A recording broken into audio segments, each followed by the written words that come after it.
ముందుగా మా మీడియా వారందరికీ నమస్కారం అండి. అలాగే ముఖ్యంగా మా అగ్ర నిర్మాతలందరికీ కూడా శతకోటి వందనాలండి.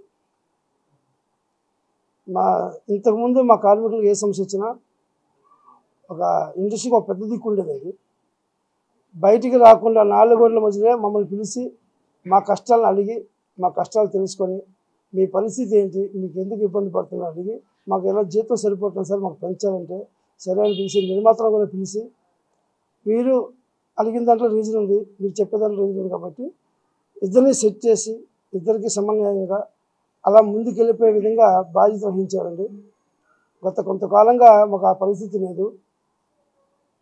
ఇప్పుడు కొంతమంది ఫిల్మ్ ఛాంబర్ నుంచి కొంతమంది నిర్మాతలు మా పద్మభూషణ్ మెగాస్టార్ చిరంజీవి గారి ఇంటికి వెళ్ళి కొన్ని విషయాలు చెప్పుకున్నారండి. మేము సినిమాలు తీస్తున్నాం, మా కష్టాలు ఇవి, మా బాధలు ఇవి, మాకు ఫిల్మ్ ఫెడరేషన్ 24 క్రాఫ్ట్స్ నుంచి సహాయ శాఖ అందట్లేదు, అర్ధాంతరంగా సినిమాలు ఆపేశారు, మమ్మల్ని నష్టపరిచారు, మమ్మల్ని నష్టాల్లోకి తోసేశారు అని చెప్పారండి. అయితే మా సమస్య చిరంజీవి గారి దాకా వెళ్ళలేదు. ఎందుకు వెళ్ళలేదంటే చిరంజీవి గారు అంటేనే చాలా కష్టపడి కింద స్థాయి నుంచి ఈ స్థాయికి వచ్చారంటే ఆయనకి ఎంతో కష్టం ఉంది. ఆ విషయం మన యావత్ భారత ప్రపంచానికి కూడా తెలుసండి. అలాగే మా కష్టాలను చిరంజీవి గారికి తెలుసు. ఎందుకంటే తెల్లారితే మేము అందరం కలిసి వాటితో షూట్ చేస్తున్నాం కాబట్టి మా డిపార్ట్మెంట్ కష్టాలు తెలుసు, మా డిపార్ట్మెంట్ బాధలు తెలుసండి. ఒకవేళ నిర్మాతలు మా గురించి ఏమేమి చెప్పుకున్నా సరే మా ఇబ్బందులు తెలుసుకొని మాకే న్యాయం చేయమని చెప్తారండి. కానీ మన మీడియా ద్వారా కూడా చిరంజీవి గారికి మా డిపార్ట్మెంట్ నుండి కానీ మా 24 క్రాఫ్ట్స్ నుంచి కానీ మేము తెలియవలసింది ఏంటంటే 3 సంవత్సరాలుగా ఒకసారి మాకు వేజెస్ పెంచి ఇస్తారండి. మా నిర్మాతలు మాకు అగ్రిమెంట్ చేసి ఇస్తారండి. మేము కోరేది ఏంటంటే ఆ 30% పెంచి ఇవ్వమని 3 సంవత్సరాలకు ఇచ్చే అగ్రిమెంట్ని అడిగేది తప్పితే అదనంగా ఇప్పుడున్న పరిస్థితుల ప్రకారంగా కానీ ఇప్పుడున్న కాలమాన ప్రకారం కానీ బయట బతికే పరిస్థితి లేకపోయినా సరే మేము ఎక్స్ట్రా ఏ కోరికలు కోరలేదండి. మేము కోరిన ఏకే కోరిక అంటే మీరు ఇచ్చిన అగ్రిమెంట్ ప్రకారంగా 30% పెంచిమనండి.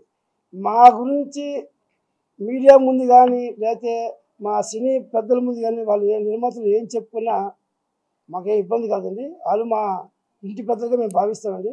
మాకు ప్రధానమైన కోరిక ఏంటంటే మాకు వాళ్ళు ఇచ్చిన జీతం సరిపోవట్లేదు.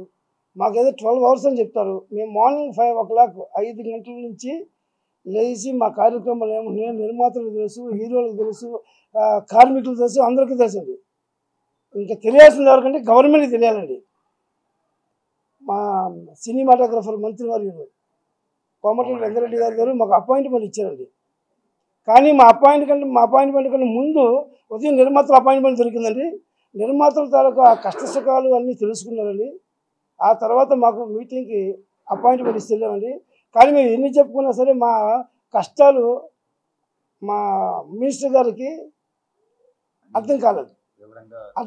కారణం అంటే మేము వివరించి చెప్పే అవకాశం మాకు రాలే, మాకు ఇవ్వలే. నిర్మాత ఇబ్బంది పడుతుండ్రు, సినిమా తీస్తుండ్రు, వాళ్ళు చాలా కష్టాలు ఉన్నారు, సినిమాలు ఆడట్లేదు అని ఇంకా రకరకాల టాపిక్లు చెప్పారు. మేము చెప్పింది అయితే మాట్లాడి సెట్ చేస్తాం అని మమ్మల్ని చెప్పి పంపించారు. కానీ మాకు అక్కడ సాటిస్ఫై లేదండి. సాటిస్ఫై అంటే మాకు ఏదైనా ఎక్కువ కోరికలు లేవు, మాకున్న కోరికల్లోనే మాకు పెంచే విధంగా రాలేదండి. అలాగే అండి ఇప్పుడు కొంతమంది నిర్మాతలు చిరంజీవి గారి దగ్గరికి వెళ్ళి మా గురించి చెప్పారండి. మేము ప్రత్యేకంగా చిరంజీవి గారి దగ్గరికి వెళ్ళి చెప్పనవసరం లేదు. ఎందుకంటే మా చిరంజీవి గారికి మా పని ఏంటో మా కష్టం ఏంటో అన్నీ తెలుసు. కానీ సినిమా తీసే నిర్మాతలు కూడా ఉండాలి కదా, నిర్మాతలు కూడా కాపాడుకోవాలనే భావన ఉండొచ్చు. మేమేమంటే మా నిర్మాతలు మేము కాపాడుకుంటామండి. మేము ఏ రోజు కూడా పెద్ద కోరికలు ఏం కోరలేదండి. వాళ్ళు ఏ విధంగా అయితే మాకు ఇచ్చిన అగ్రిమెంట్ ప్రకారం జీతాలు పెంచమనండి. ఈరోజు ప్రతి ఒక్కరు కూడా ఆలోచన చేస్తే సినిమా నిర్మాత నష్టపోవడానికి కార్మికులు కాదు. ఇది 100% మీడియా వాళ్ళు దయచేసి మీరు కొంచెం మానవతా దృక్పథం ఆలోచన చేయండి. మీకున్న ఆలోచన పరంగా ఒక పేపర్ తీసుకుంటే ఈరోజు లొకేషన్లో ఎంతమంది వర్కర్స్ పనిచేస్తుంటారు, ఎంత జీతం ఇస్తున్నాం, పేపర్ తీసుకుని అదే నిర్మాతలు రాయమని చెప్పండి.